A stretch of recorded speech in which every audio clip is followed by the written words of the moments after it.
your favorite shopping destination, Value Zone Hypermart. ఇప్పుడు మన అమీర్పేట్లో pillar number 1081 వద్ద.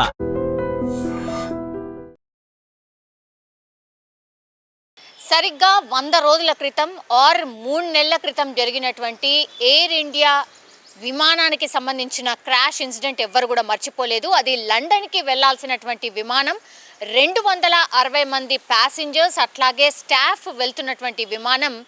అది జస్ట్ టేక్ ఆఫ్ అయిన 5-10 సెకండ్ల లోపే కిందికి వాళ్తూ పక్కనే ఉన్నటువంటి మెడికల్ కాలేజ్ మీద పడితే అందులో ఉన్నటువంటి ఈ జూనియర్ డాక్టర్స్ ఆర్ చదివే స్టూడెంట్స్ ఎవరైతే ఉన్నారో వాళ్ళు కూడా ప్రాణాలు కోల్పోయినటువంటి పరిస్థితి.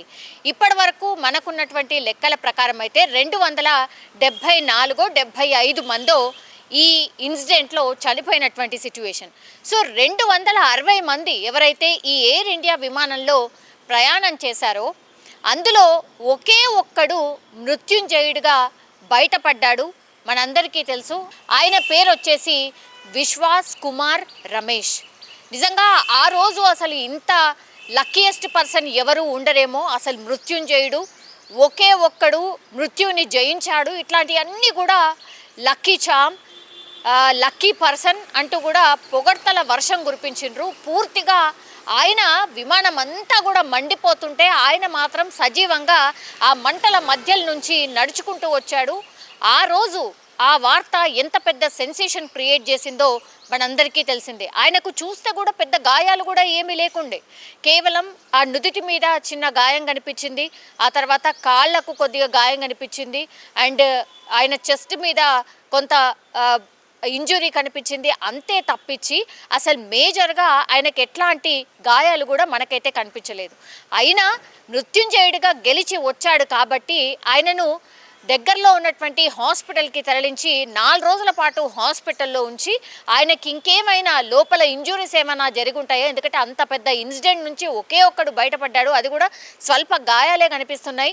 అట్లా ఎట్లా జరిగింది అనేసి కూడా మొత్తం పూర్తిగా వాళ్ళ ఫ్యామిలీ మెంబర్స్ అనుకోండి, లేకపోతే ఎవరైనా సరే ఆ రోజు ఇన్సిడెంట్ చూసిన వాళ్ళు పూర్తిగా ఈయనను కంప్లీట్గా మానిటర్ చేయండి, 4 రోజులు పూర్తిగా ఆయనకు ఇన్నర్లీ ఏమైనా డ్యామేజెస్ ఉన్నాయా అది కూడా చూడండి అని అంటూ కూడా పూర్తి స్థాయిలో టెస్టులు అన్నీ చేసిన తర్వాత డాక్టర్లు కూడా తేల్చేశారు ఈయనకి ఎట్లాంటి గాయాలు కాలేదు, ఈయన నిజంగానే మృత్యుంజయుడు, హ్యాపీగా ఇంటికి తీసుకువెళ్ళండి అని.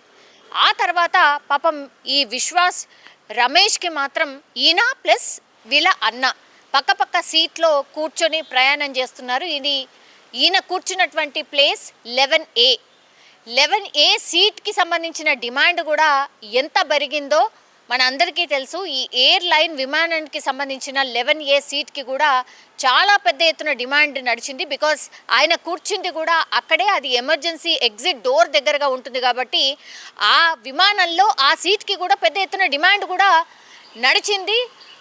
చాలా పెద్ద ఎత్తున కూడా వీటిని కూడా క్యాష్ చేసుకున్నాయి ఎయిర్లైన్స్కి సంబంధించి.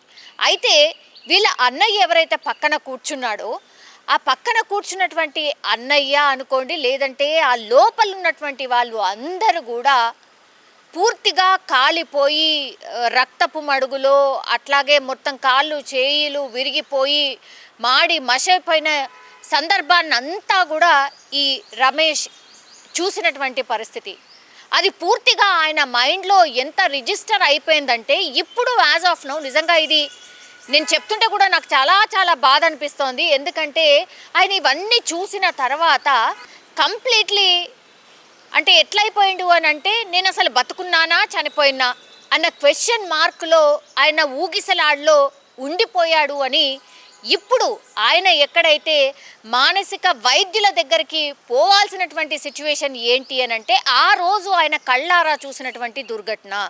4 రోజుల పాటు హాస్పిటల్లో ట్రీట్మెంట్ తీసుకున్న తర్వాత 5వ రోజు వాళ్ళ అన్నయ్య డెడ్ బాడీని ఈ ఎయిర్లైన్స్కి సంబంధించిన సిబ్బంది అప్పగించడం జరిగింది. వాళ్ళ అన్నయ్య అంతిమ యాత్రలో కూడా ఆయన పాల్గొన్నాడు. ఆ రోజు కొంత గాయాలు కనిపించాయి, పరామర్శలు ఇవన్నీ కూడా పెద్దగా అంటే చుట్టూ చాలామంది ఉంటారు, జనాలు కనిపిస్తారు, చాలామంది పరామర్శించడానికి వచ్చారు, చాలా మీడియా హౌసెస్ కూడా వెళ్ళి ఆయనని ఇంటర్వ్యూ చేసే ప్రయత్నం చేసింది. అలా ఒక నెల రోజులైతే గడిచింది.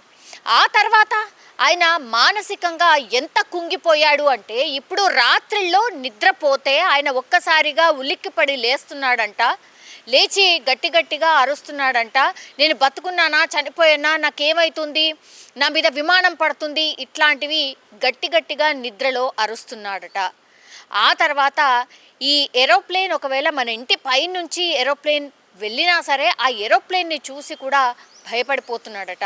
కార్లో వెళ్తూ ఒకవేళ పక్కన నుంచి ఎయిర్పోర్ట్ పక్కన నుంచి కార్లో వెళ్ళాల్సిన సిచ్యువేషన్ వస్తే దానికి కూడా భయపడుతున్నాడట. సో అంత భయంకరమైనటువంటి మానసిక క్షోభకు ఇప్పుడు ఈ రమేష్ గురవుతున్నాడు. ఎవరైతే మృత్యుంజయుడు అని చెప్పుకున్నామో ఆ పర్సన్ పరిస్థితి ఇప్పుడు ఈరోజు అది.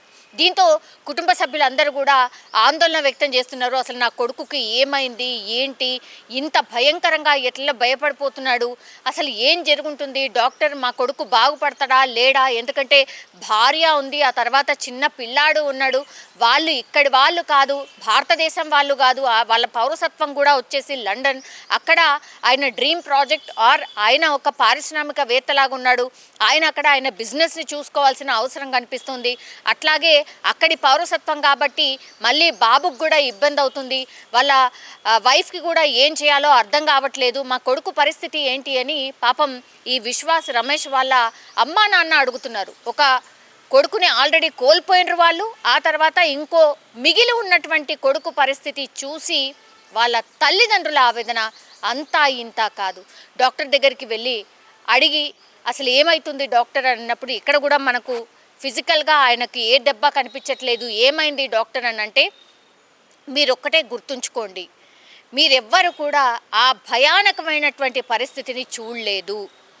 260 మంది ఆ విమానంలో ప్రయాణం చేస్తే ఆయన ఒక్కడే బతికొచ్చాడు అనే సంతోషం మాత్రమే మీకు కనిపిస్తోంది. కానీ ఆ విమానంలో జర్నీ చేసిన వ్యక్తి అతను, ఆయన ఏమేమి చూశాడు, ఆయన మైండ్లో ఏమేమి ఉండిపోయాయనేది కూడా మన ఊహకు కూడా అందదు.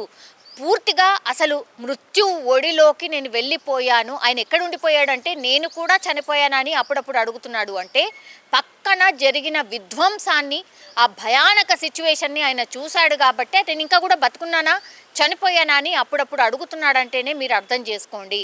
ఈయన కొద్ది రోజుల పాటు ఈయనకు రెస్ట్ అవసరం, చాలా చాలా స్ట్రెస్ అసలే ఇవ్వద్దు, చాలా కామ్గా ఉండాల్సిన అవసరం ఉంది. ఆయనను మెల్లిమెల్లిగా ట్రీట్ చేసి మనలో కలుపుకోవడానికి, మనలాగా ఆలోచించే ప్రయత్నం ఒకటి చెయ్యాలి తప్పించి ఇంకా మన చేతిలో కూడా ఏమీ లేదు. ఎందుకంటే ఆయన మైండ్లో ఆ ఇన్సిడెంట్ అంత గట్టిగా ఉండిపోయింది, అది ఎంత భయానకమైందో కూడా మనందరికీ తెలిసిందే కదా అన్నటువంటి మాట ఇప్పుడు ఈ రమేష్ వాళ్ళ ఫ్యామిలీ అట్లాగే ఈ రమేష్ ఫేస్ చేస్తున్నటువంటి సిచ్యువేషన్ అయితే ఇది. ఈయన పరిస్థితి ఇలా ఉంటే ఇప్పుడు ఆ విమాన ప్రమాదంలో ఎవరైతే ఈ 260 మందికి పైగా చనిపోయారో చాలా దేశాలకు సంబంధించిన వాళ్ళు ఉన్నారు, ఇట్లనే అమెరికాకు సంబంధించిన వాళ్ళు కూడా ఉన్నారు. వాళ్ళు ఈ ఎయిర్లైన్స్కి సంబంధించి ఎయిర్ ఇండియా మీద వాళ్ళు ఒక కేసు ఫైల్ చేసిండ్రు. యాక్చువల్లీ ఇప్పటి వరకు ఇంత బాధాకరంగా సిచ్యువేషన్ ఉన్న పరిస్థితుల్లో యాక్చువల్లీ ఈ ఎవరైతే 260 మంది ప్రయాణం చేసిండ్రో వాళ్ళకి ఇప్పటి వరకు కూడా నష్టపరిహారం అందించలేదు. నష్టపరిహారం అందించలేదు అని అంటే ఎవరు బాధ్యులు దీనికి? ఇప్పుడు ఇన్సూరెన్స్ కంపెనీస్ అసలు ఏం జరిగింది ఏంటి, ఆ రోజు మీ వాళ్ళు ఎలా చనిపోయారు, మీ ఫైనాన్షియల్ అంటే వాళ్ళు ఎవరైతే మీ వాళ్ళు ఎవరిని చెప్తున్నారో అసలు మీ ఫైనాన్షియల్ స్టేటస్ ఏంటి, వాళ్ళు పంపిస్తేనే మీ పూట గడుస్తుందా, మీ ఫైనాన్షియల్ స్టేటస్ అంతా కూడా వాళ్ళ మీదే ఆధారపడి ఉందా, ఇట్లాంటి పిచ్చి పిచ్చి క్వశ్చన్స్ వేసి ఇన్సూరెన్స్ రాకుండా నష్టపరిహారం అందకుండా సాయశక్తులా ఇప్పుడు ఇన్సూరెన్స్ కంపెనీలు ప్రయత్నం చేస్తున్నాయి అనేది కూడా చాలామంది మాట్లాడుతున్నటువంటి సిచ్యువేషన్. నిజం చెప్పాలంటే కూడా అదే జరుగుతుందేమో. ఇప్పుడు 4 అమెరికాలో కేసు వేసిండ్రు, ఇట్లా ఇన్సూరెన్స్ కంపెనీస్ మమ్మల్ని ఇట్లా అడుగుతున్నాయి, అసలు ఇది ఎంతవరకు న్యాయం, ఇది మానవ తప్పిదం కాదు, యాక్చువల్లీ ఈ ఏరోప్లేన్లో జరిగినటువంటి సాంకేతిక లోపం ద్వారానే ఈ ఇన్సిడెంట్ జరిగింది అని అందరూ చెప్తున్నారు. ఇప్పుడు మృత్యుంజయుడు ఎవరైతే ఉన్నారో ఆయన కూడా స్పష్టంగా చెప్తున్నాడు. అయినా సరే ఈ ఇన్సూరెన్స్ కంపెనీస్ నష్టపరిహారం ఇవ్వకుండా ఇట్లాంటి ఎంక్వైరీస్ ఎందుకు చేస్తున్నాయి, మా వాళ్ళను కోల్పోయి మేము బాధలో ఉంటే ఇంకా ఇంకా బాధ ఎందుకు పెడుతున్నాయని వాళ్ళు క్వశ్చన్ చేస్తున్న పరిస్థితి కనిపిస్తోంది. ఇంకో మాట కూడా చెప్తున్నారు వాళ్ళు. ఒకవేళ ఈ ఎయిర్ ఇండియా కంపెనీ మనకు తెలుసు రతన్ టాటా టేక్ ఓవర్ చేశారు. సో రతన్ టాటా ఒకవేళ బతికుంటే ఇన్ని రోజులు ఈ బాధితులకు న్యాయం చెయ్యకుండా ఆయన ఉండేవాళ్ళు కాదు. రతన్ టాటా లేని లోటు స్పష్టంగా కనిపిస్తోంది అంటూ కూడా బాధిత కుటుంబ సభ్యులు కూడా అందరూ అంటున్నటువంటి పరిస్థితి అయితే కనిపిస్తోంది. సో ఇవన్నీ చూసిన తర్వాత ఇప్పుడు నిజంగానే రతన్ టాటా ఉండుంటే మనం చాలా సందర్భాల్లో చూసాం, ఆయన సేవా గుణం చూసాం కాబట్టి ఆయన నిజంగానే బతికుంటే అప్పటికప్పుడే నష్టపరిహారం అందేది. అది రతన్ టాటాకి ఉన్నటువంటి పేరు, ఆ బ్రాండ్ అన్నమాట. సో వీళ్ళందరూ కూడా అదే వాదిస్తున్నారు. బాధితులంతా కూడా మరోసారి రతన్ టాటాను గుర్తు చేసుకుంటున్నటువంటి సిచ్యువేషన్. కానీ ఇంత బాధాకరమైనటువంటి సంఘటన, ఇంత దుర్ఘటన జరుగుతుంటే కూడా ఇంకా ఇన్సూరెన్స్ కంపెనీలు ఇట్లాంటి క్వశ్చన్లు అడగడం మాత్రం నిజంగా బాధాకరం. అట్లాగే మనం ఒకటే కోరుకోవాల్సింది, ఈ మృత్యుంజయుడు ఎవరైతే ఉన్నారో వాళ్ళు వాళ్ళ ఫ్యామిలీ దగ్గరికి మళ్ళీ తిరిగి వెళ్ళిపోవాలి. ఆయన మానసిక పరిస్థితి మంచిగా ఈ భయం ఏదైతే ఉందో ఈ భయం అంతా వెళ్ళిపోయి ఆయన కూడా ప్రశాంతమైన జీవితం గడపాలి అని కోరుకోవడం తప్పించి మనం ఇంకా ఏం చేయలేని సిచ్యువేషన్ అయితే కనిపిస్తోంది. కానీ ఈ ఇన్సిడెంట్ మీద మీ అభిప్రాయం ఏంటి? అట్లాగే ఈ మృత్యుంజయుడు నిజంగా బతికిన తర్వాత ఆయన పరిస్థితి ఇట్లా అవుతుందని ఎవరైనా ఊహించారా? మీరు కూడా మీ కామెంట్ రూపంలో తెలియజేయాల్సిందిగా కోరుతున్నాం. నిజంగా ప్రస్తుతం ఉన్నటువంటి సమాజం దేనికి ప్రయారిటీ ఇస్తుంది? ఆర్థిక సంబంధాల చుట్టూ మాత్రమే తిరుగుతోంది. మళ్ళీ ఎన్నికలంగానే చాలా విరక్తి కలుగుతున్నాం. మంచి అనిపిస్తుంది కదా, లేడీస్ కూడా ఛాలెంజింగ్ జాబ్స్ చేసినప్పుడు చాలా బాగుంటది. ట్రాఫిక్ అసిస్టెంట్స్ గా నియమించిన ట్రాన్స్జెండర్స్ అందరితో సాల్యూట్ చేయించుకుంటున్నారు. ఫుడ్ డెలివరీ ఇవ్వటానికి వెళ్ళినటువంటి డెలివరీ బాయ్ అనిల్ పై కళ్ళ ముందు